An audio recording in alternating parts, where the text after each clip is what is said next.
எல்லாருக்கும் வணக்கம். வெளியூர்லேருந்து சென்னைக்கு சினிமாவை தேடி வர்ற எல்லாருக்கும் இருக்கிற ஒரே ஆசை வந்து நம்மளும் ஒரு படத்தில் நடிச்சிடணும், தேட்டரில் வந்துடணும் அப்படிங்கிற ஆசை நிறைய பேருக்கு இருக்குது. அது மாதிரி தான் எனக்கு இருந்தது. நான் சென்னையிலேருந்து இங்கே வந்து முத நடித்த படம் இன்றைக்கி ரிலீஸ் ஆகிருக்கு. தேட்டரில் ரிலீஸ் ஆகலைனாலும் ஓடிடியில் ரிலீஸ் ஆகிருக்கு.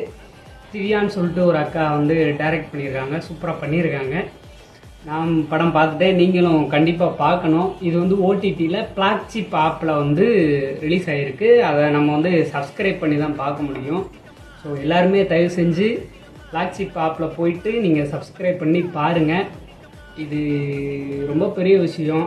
ஏன்னா இதெல்லாம் ஒரு பெரிய விஷயமானு சொல்லும்போது, எங்கேயோ இருந்து ஏதோ ஒரு மூலையில் இருந்து நம்ம இவ்வளோ தூரத்துக்கு வந்து ஒரு படம் நடிச்சிருக்கோம். அது வந்து எல்லாராலும் பார்க்கப்படுது அப்படின்னு நினைக்கும் போது ரொம்ப சந்தோஷமாக இருக்குது.